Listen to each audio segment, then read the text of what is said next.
All right, so let's dive right in, Denise. How long have you been in real estate now? So I've been in real estate for 4.5 years. I got started right as the pandemic hit, actually, March of 2020 when everything shut down. We were kind of put on hold for a few months. So 4.5 years. I feel like you got in at the perfect time, no? I feel like the only thing is I wish I got in sooner. Yeah, me too. No, but Yeah. during COVID, houses were flying, weren't they? Before COVID. During COVID. Oh yeah, during COVID, what the houses, I mean, nothing was staying on the market more than 3 or 4 days in my area. And wait, where's your area? So I'm located in Maine, southern Maine in the Portland area. Yeah, because during COVID, houses were like 2% interest rate. So I feel like you got in at the perfect time. Houses were flying. So that I feel like that was the perfect time. And I heard that a lot of realtors, once the interest rates came back to normal, a lot of realtors dropped off, I heard. Yeah, we just actually looked into the data last week on that, and about we've lost 33% of our agents last year compared to this year, or rather, they're dropping off this year. 33%. So when you say that, are you just talking about Maine or Yeah, just in Maine. The agents in Maine. yeah, that's one third. That's a lot of realtors. Now, would you say that is kind of good for you? Because some realtors view that as a less competition. Would you say that that's good for you? I think it's essentially just weeding out, the good and the bad agents because some agents really aren't going full time, and I think it's important to be all in to really understand the market Yeah. to do a good enough job to serve your clients. So essentially, yes. So would you say that you view other realtors as competition? I wouldn't say I necessarily view them as, competition, but because working with other colleagues can be, beneficial. Yes. Um, and I think as long as you're good at networking and you can co-op cooperatively, it's almost beneficial. I mean, when you see them as competition, it kind of makes it a little more difficult because there's enough business to go around for everybody. And there's different skills that every realtor has. So it really depends. But no, I didn't necessarily view them as competition, just more as a colleague. Yeah, that's a good way to look at it because you can do a lot of like referral fees and you can work with the realtors in many different ways. You can cover each other's open houses, so you can definitely Yeah, help each other in many different ways. So, right. what inspired you to get into real estate? I would say, I mean, my previous career in management for 8 years, where I worked, I'm sorry, where I worked prior, Hmm. it really gave me the foundation for client relationships and leadership. So real estate was kind of like a natural progression, allowing me to like apply those skills. And it's a client-centered field, which I love. What did you do before real estate? So before real estate, I was just in management. I managed this. I worked at this place called On the Vine Marketplace, where they just did like high-end groceries. We did catering. It was more of like a specialty food store, considered Uh, like similar to Whole Foods. oh, so you were the manager there, and then were you juggling both at one point? I wasn't. No, I would say maybe like 3 months. There was an intermediate period there where I just was, I guess, phasing out of On the Vine Marketplace because I wanted to go into real estate full time. Yeah, because doing real estate part-time is very, very difficult. And it's hard because you have to be there for your clients, right? If they're available at one and you're not available at one, they're just gonna go to the next guy. So doing it part-time is very, very difficult. And a lot of people get dropped off that way. Um, how long did it take you to receive your first check in real estate? Because this is more for the up and coming realtors. A lot of them don't understand. It could take a really long time for your first check. How long did it take you?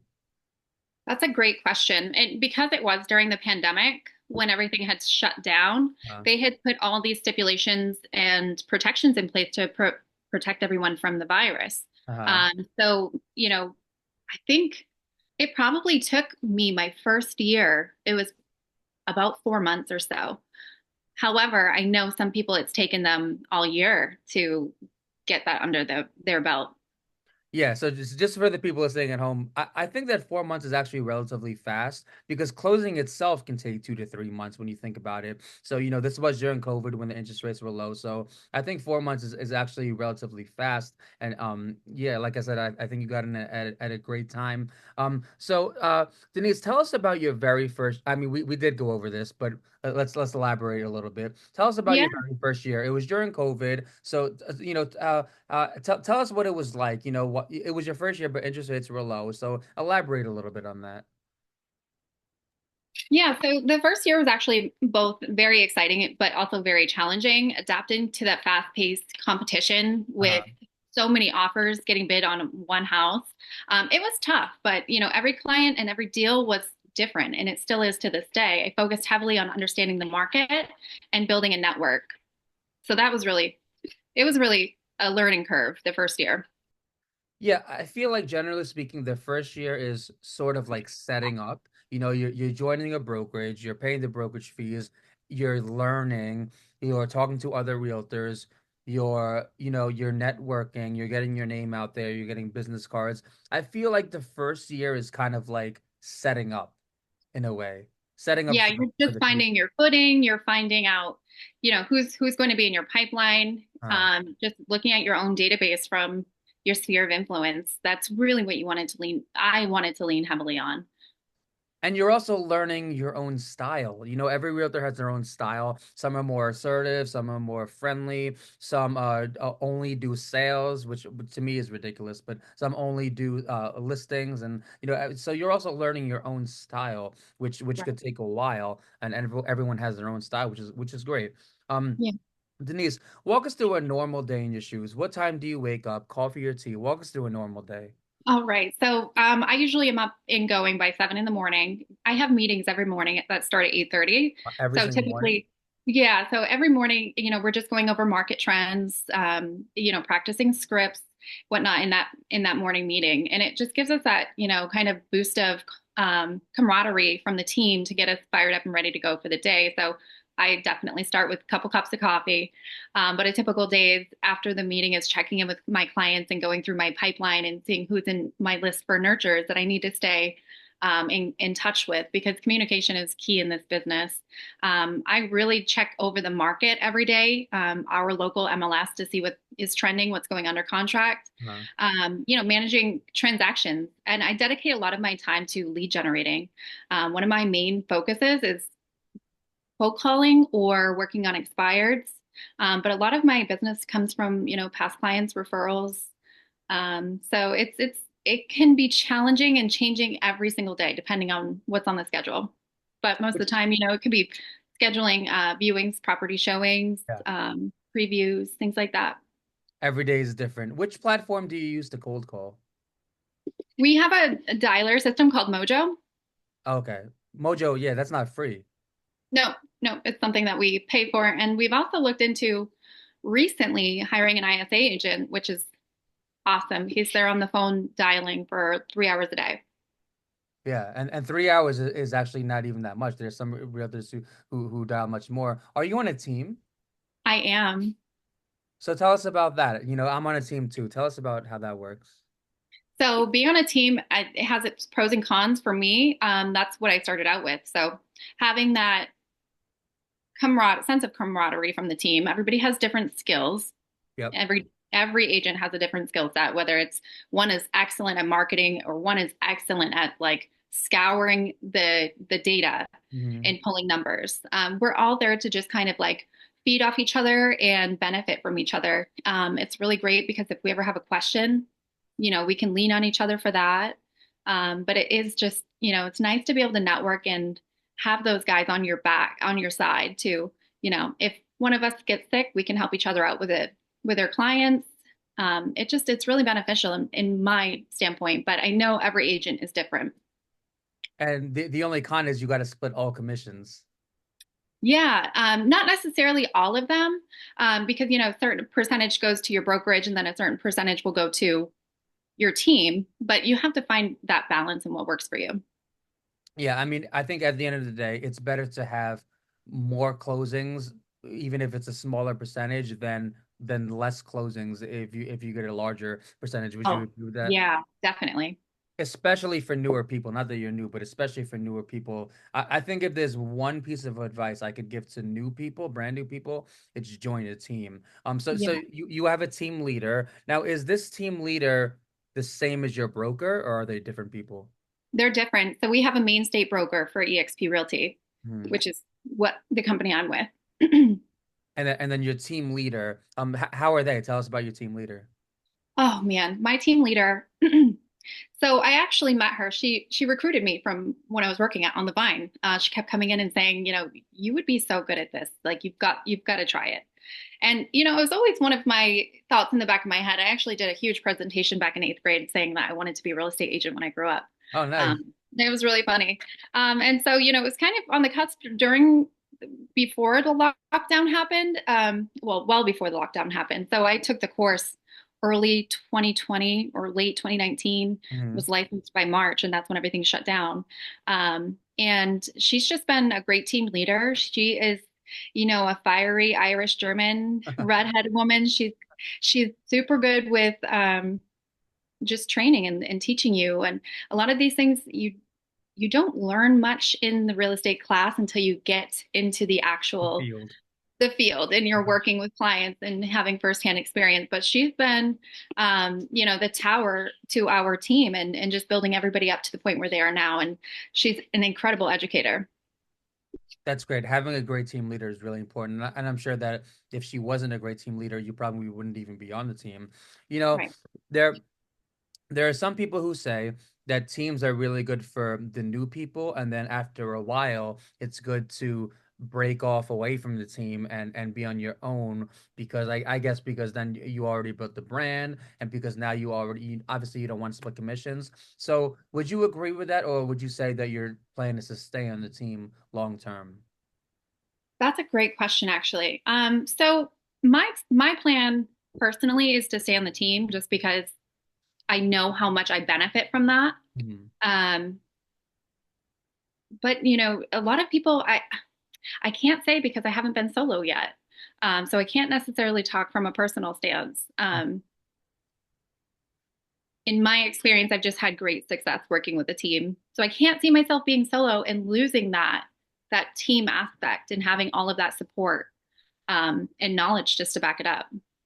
Yeah, well, when you're on a team, you do get a lot of support. I guess the only way that you might be inspired to break away is if you reached a point where you had such a large fear and such a large so many clients coming to you that now you feel like you don't necessarily need your team. Is there a chance you'll reach that point? That's a great question. I have been working with a developer. He's going to be, building this nice subdivision in my area, and he's already reached out to me and asking me to, be a part of that and help sell these homes.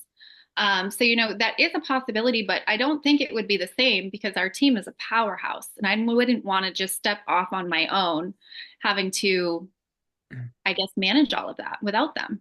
They're like family at this point where Yeah. it might be difficult to leave them. Yeah, well, if they're like family, then it's probably best to stay with them because it's also just nice to have that support and that encouragement, even if it does mean a little bit less money. Let's say it's Mhm. also just nice to have that support and that encouragement, and they Yeah. help you. And it's probably in a way it might be a little bit less work because now they're helping you, now they're cold calling. So in a way, it might be a little less work in some aspects. Yeah, I think the pros outweigh the cons, in my opinion, for me personally, but I know every agent is different. Yeah, every agent is different, and like I said, for the new people, you probably want to join a team. So Denise, what is your favorite thing about being a realtor? Oh, goodness. I would say my favorite thing about being a realtor, um, the unpredictability. It's Mhm. challenging, especially dealing with market fluctuations. And you could have delayed transactions, but there's a lot of, positive things and helping clients find a home that they love and secure for a lifetime. That is the most rewarding part of it for me. Each transaction is unique, and building those relationships is what I truly thrive off of. Yeah, I mean, buying a home and selling a home, but especially buying a home is probably the biggest decision you'll ever make in your life. So it does feel really good to be the assistant and to be the guide for that. First time home buyers, they don't know what they're doing. You can Google, but at the end of the day, first time home buyers don't really know what they're doing. So it does feel really good to help them out with this process. And a lot of realtors make lifelong friends. Sometimes people will stay in touch with their clients for life. So it does feel really good to help them buy that first home. Denise, what is your least favorite thing about being a realtor?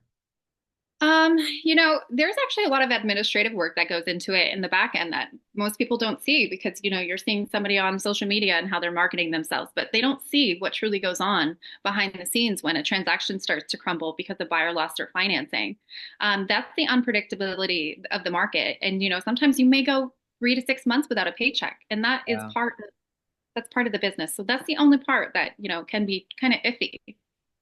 Inconsistent pay. I mean, yeah, you can go 3 to 6 months with no paycheck, but the flip side is you can go 3 to 6 months with four paychecks, right? So Right. there's always a flip side to real estate. Every day is Yeah. different. I really like the freedom and the fact that every day is different. Do you work 7 days a week or only five? So it really depends. Some days I can be working, 7 days a week, 4 hours a week. Some days it's 3 days a week because I've hit, 3 appointments and I've got to manage that for the rest of the week. So my schedule fluctuates and it's really nice to have that freedom because if I need to take some time off and enjoy, vacation with my kids or whatnot, then, that's truly the beauty of this work is that you get to choose when you work and how much business you need essentially is You, based on how much you work. we make our own schedules. I was a school safety officer for 10 years, never made my own schedule before. And, we also had a lot of mandatory overtime. So it is really, really nice to wake up when I want and go to sleep when I want, make my own Mhm. schedule. I do try to work 7 days a week because I'm also an Uber driver. So I do try Mhm. to work 7 days a week. So you mentioned referrals before. Now, one thing I noticed when I speak to especially agents who have been in the job for a long time is that it it seems that the more you go, the longer you are on the job, the more and more it becomes referral based as opposed to cold calling, door knocking. I feel like in the beginning, in the first year, it's a lot of door knocking, cold calling, EDM, this and that, and then later on, as you progress, it becomes more and more about referrals coming to you. Would you agree with that statement? 100%. I would say at least 40% of my business comes from referrals, and that's referrals from friends, family, and most importantly, the past clients that have turned into, you know, referral machines, essentially. We also have the people that we love to call ambassadors that are sending us 3 or 4 pieces of business a year. So most referrals are past clients, friends, and family. Is that true? I forgot to add in there's also agents too that will send you referrals from other states or say they're in northern Maine and they can't help my client down here in Portland because that's 5 hours away. You can also network with other agents to get those referrals too, because a lot of times we'll get leads based off our sign calls on a listing. And if we don't necessarily know that market so well, for example, northern Maine, 5 hours away, then, if I'm not an expert in that area, I'm not going to drive all the way up there and just, that's not benefiting my client. So I'd want to set them up with somebody who's a rock star in that area and introduce them together and make sure that they have a good partnership. And then maybe there's a referral fee, right? Right. Yeah. And then they'll send one back, hopefully. Yeah, which is that's an amazing part of real estate, like just referral fees and like sometimes you can get paid for very little work. So that's a great part of real estate. I'm relatively new, so I haven't really reached that point yet. I do have one or two realtors in New Jersey. I'm in New York, and I do have one or two realtors in New Jersey that refer me clients. So that's pretty nice. So. Why should a person even use an agent? Some people say, well, I can buy without an agent, I can sell without an agent. How would you respond to them? Why should a person even use an agent? So, in my opinion, an agent has market knowledge and most importantly, the negotiation skills. Yeah. Um, and that experience is to help protect the client's investment. Yep. Because if a buyer goes in there let's just say a buyer goes to the listing agent wanting to put in an offer, that listing agent is actively working for the seller and against the buyer towards negotiations. So you Mhm. really need somebody who has your back, and they know what they're doing so that they can make sure that they get you set up with a home inspector, reputable home inspector, being able to talk you through what the appraisal is, going over your closing cost sheet with you, if your lender isn't able to, they're there to be that facilitator to help you close the deal and make sure that that process goes smoothly and you have a good experience. But most importantly, I think negotiation skills and just knowing what goes on in the market. Um, Having that expert on your side is crucial to getting a deal. Yeah, negotiation skills are very important. To be a little bit blunt, most people don't really have great negotiation skills, and most realtors do. So, we're experienced. Also, real estate, buying and selling home is a tremendous amount of work. And, Mhm. we can take a large, pretty almost all of that work off of your back. So we're saving you a lot of work. We have access to MLS, and also we pay for things. We pay for photographers, and the money we save you in negotiation it could be thousands upon thousands of dollars. So yeah, just to add on to your point, um, Denise, approximately how much per month do you spend into your business? So my expenses can vary widely depending on the market conditions and current listings. Uh-huh. Typically, I spend, X amount of dollars on marketing efforts, social media ads, professional photography, like you had just said, could be virtual tours, staging a home. Yep. So, and maintaining your online presence. On average, I may spend 500 to 1500 a month, but 1,500 to during 5. peak times, especially when I'm managing several listings, that can go even higher. But additionally, I also invest in continuing education. So, you know, just making sure that I stay up to date on trends and I'm knowledgeable enough to serve those clients. So it really varies widely. Sometimes I may have no listings. Right now, I could have 7 listings. So it depends. 7 listings sounds amazing to me. Yeah, so 500 definitely seems like a normal number. 1,500 is a lot, but I'm sure that you get what you pay for, Like the thing about real estate is you have to put money into the business, especially if you're new. But even if you're not new, you have to put money into the business. In real estate, you cannot make money without spending money. There's no way, you can't spend $0 a month. You mentioned social media. So you put money into Facebook and Instagram? So I've had a little bit of luck with Facebook ads and Instagram ads before with new listings and coming soon, marketing, things like that. It gets a little bit of reach, but there's other ways for marketing that we find right now that videos, you don't have to pay to put a video on the market or on your Facebook or Instagram. Those are generating a lot of interest. So yes, you certainly could pay for, somebody to click on your profile and hope that they reach out to you as well. But it can be a hit or miss. Reels. You're talking about reels. Yeah. Yes. Yeah, what's so nice is that it's free, and that's one reason why I love doing these interviews. You can chop up one interview into like 10 different reels. So Yeah. that's my favorite thing. I love it, and it's free. The Zoom call is free. No, nobody's is paying, nobody's, and then on top of that, video editing is free, posting it is free. It's all free. So I think that videos are a great way to market for sure. And some people do put money into Facebook and Instagram, and sometimes it is possible for it to lead to a closing. So when you have a listing, obviously you put it on MLS. What else do you do besides put it on MLS? So MLS is like one piece of the puzzle. Right. Once it goes into the MLS, it's going to hit all of those thousands of, generated sites like realtor.com, Yep. zillow.com, Yep. homes.com. Yep. But I think it's promoting it on social media, doing open houses and networking is also very crucial. Holding broker opens, is important. And also we found success also in posting like Facebook, on I think it's like the yard sale sites, or you could even do ads on Craigslist. There's so many different ways to get your listing out there, but certainly social media has taken off, especially if you're posting videos or reels, something that's fun and interactive.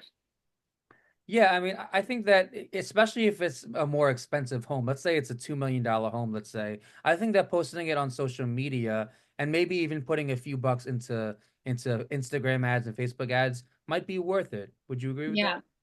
Oh, absolutely. Yeah, And and definitely. And what's also nice about Facebook and Instagram is you could choose a target audience. You could choose the age, the location. You can men or women. You can choose all that. So I think that's a great way to advertise as well. Denise, tell us about one unforgettable experience you've had in your career. Oh gosh, there have been several. I would say one of the most unforgettable experiences for me was um, I had this listing in a very hot market. It was, in the heat of 2020.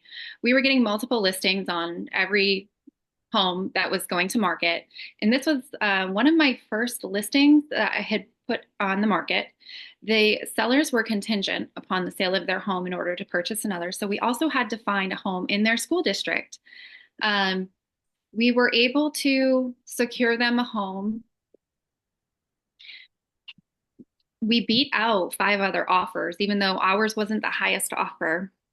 I think our, uh, I guess, contingencies were very favorable. We didn't have very many aside from selling the home, closing the loan, making sure the appraisal went through. Uh-huh. That was a really challenging time, and that was also during the holiday season. This family was, just so appreciative, and we went through inspections. There was a couple of things, but other than that, we were able to get the property closed. The family was moved in just before Christmas time, and that was just one of the most rewarding things for myself in the sellers. So having a transaction that is one transaction that is like the linchpin. So if one falls through, then they all fall through. That's kind of Yeah. a big deal. Yeah, I did find it really interesting when you said they chose your offer even though it wasn't the highest. That was really interesting to me. Um, Yeah. because what 95% of the time or more they choose the highest offer. So that I found that really interesting. But I guess there are other, you said that you guys required less, so I guess that there are other factors besides the price. So how would Denise, how would you respond to people who say that realtors are overpaid? Oh gosh. I'd say that realtors, like, they earn their fees through their hard work, Mhm. having the industry knowledge and dedication. There's a lot more that goes into it behind the scenes, and we pay our dues. I think every dollar that we earn is well deserved because we put in a lot of hard work, and maybe we just make it look easy, but I think every dollar is deserved. Yeah, I mean, the thing that people need to realize is real estate is an extremely risky business. We spend a lot of money. Mhm. Regular 9 to 5 jobs, you're not spending 1,500 a month in regular 9 to 5 jobs. So, we spend a lot of money. We take a lot of risks. I mean, getting your license itself is a risk. It's not free. You got to pay for the test. You got to pay the brokerage fees. You got to, I pay a monthly fee to my brokerage. So it's a lot of risk. There's a lot of risk involved and a lot of having to push yourself, a lot of persistency, a lot of cold calling. So it's not your regular 9 to 5 job where, you spend basically nothing per month. We have to spend a lot of money, time, and energy into this business. Denise, do you have an LLC? Yes, I do, as a matter of fact. And I think having an LLC can provide you a lot of legal and financial benefits. But I know some agents who also have S Corp. So where, when you're in real estate, liabilities can be significant. And I think it's a personal choice, but I would recommend certainly having an LLC. What is the number one benefit of having an LLC? I think having the liability be less, more so on the individual, is the biggest benefit. Also, tax breaks don't hurt either. Exactly. Yeah. Right. And I do want to talk about this for the new people. So I actually added a new question from this interview. We did talk a little bit about it before. What is your style? Every realtor has a different style. Do you only do listings? Are you more friendly? Are you more assertive? Are you more fiery? Are you very picky? How would you describe your style? I would say after being in real estate for 4.5 years, I have had many transactions with buyers and many transactions with sellers. Personally, I love taking the listings and just killing it, getting multiple offers getting it bid over asking because we priced it effectively and did a great, incredible job on marketing. Yep. With buyers, there's so much more work put into it, driving around, finding the right home, getting outbid on other offers. So it can be a challenge, but I will say closing with a buyer is much more rewarding in my eyes because of all the work that goes into it. But I will say, I am particular about who I work with because I want to make sure that they are ready, willing, and able to go. Otherwise, it can be a time waste, if they're not fully committed and ready to go, whereas we know that the sellers are, and that's why they're putting their house on the market. So it sounds to me like you prefer to work with serious buyers over serious sellers. Is that true? So I honestly, I prefer working with these sellers because I know that they're serious about putting their house on the market and they're ready to go. I will say though, working with buyers who are serious and aggressive in finding a home rather than, being looky loos or tire kickers. When you do get to close with the buyers, in my opinion, it's more rewarding just because of all the work you put in to going to see and preview these homes. So I love working with both buyers and sellers. It feels better when it's finished working with buyers because of all the work. There's more stress relief when that's finished. Um, And they beat out other offers. So that's huge. It's a big, big win when a buyer gets to close. Yeah, because it's a competition in a way, you're competing with other buyers. There's no house that only one buyer is trying to buy, even if your competition is investors, it is a big deal to win for the buyer because there were 20 other people in Yeah. line fighting for the same exact house that you wanted.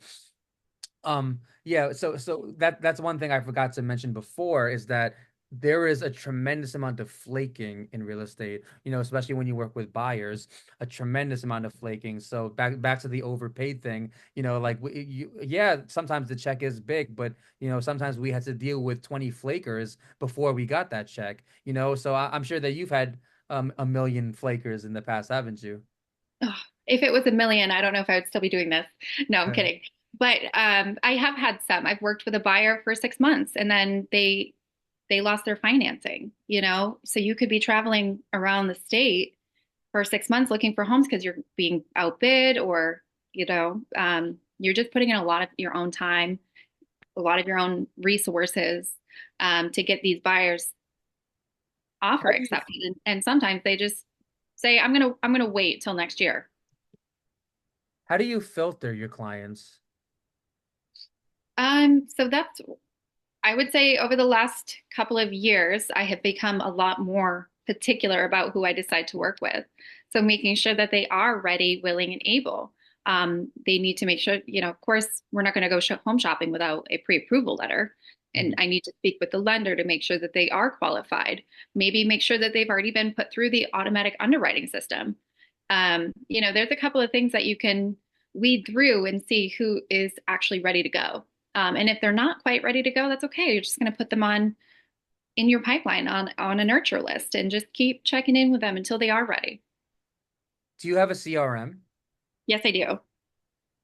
And I use KV4, and that I find is awesome, top that's notch. not free KV Core, is it? It is not, no.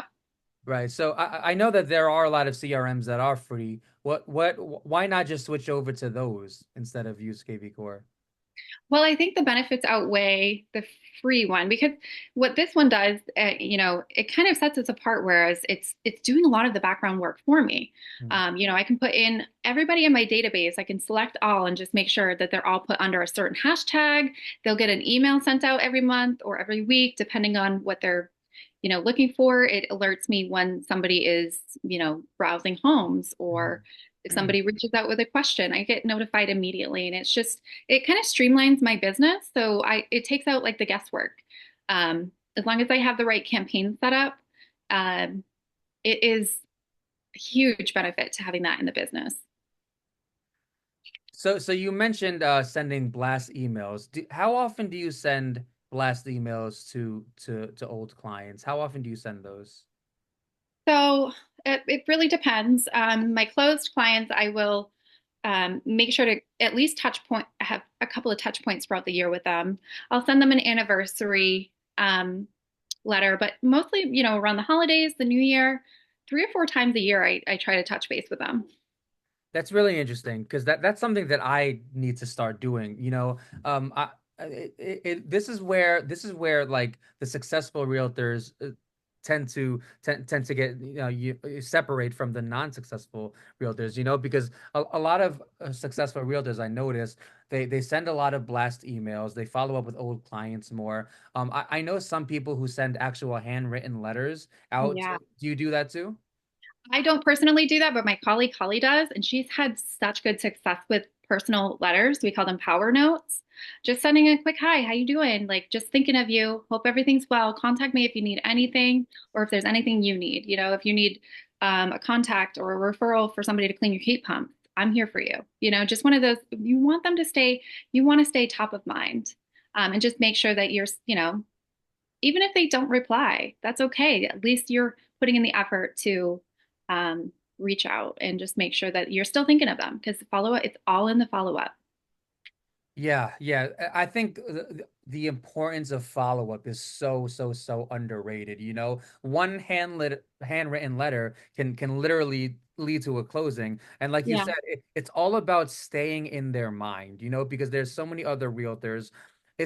You want them to think about your face as soon as they think about real estate, they should be thinking about your face. And the right. only way to get there is to follow up, follow up, follow up, follow up, whether it's with a handwritten letter, whether it's an email. So I think this is one thing that really separates like the successful realtors from the non-successful. The successful realtors are very heavy on following up, just constantly making moves, constantly reminding other people of their existence, which is essentially what you have to do. And sometimes you got to pay, sometimes you don't, but it's all about following up, following up. So this is actually something I probably need to do more. Denise, do you have any tips for new agents?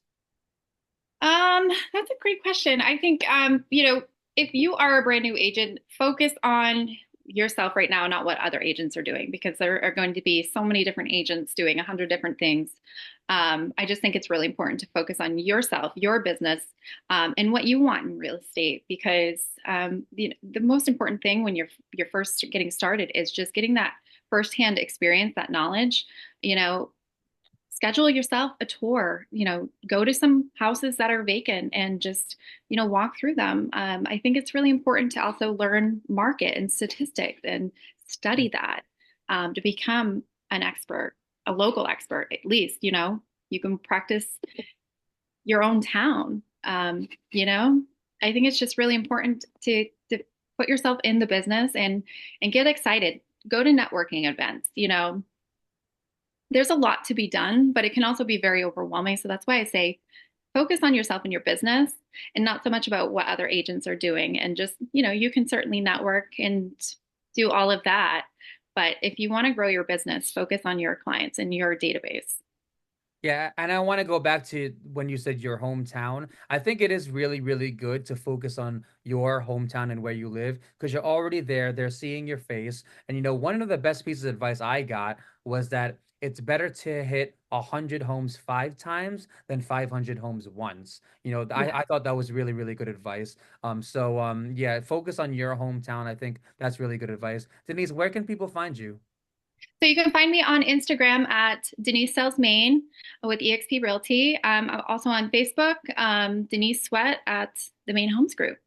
I'll put all your info below. Denise, it was great talking to you. Great talking to you and nice to meet you. Have a good one, Denise. Take care. You too. Bye.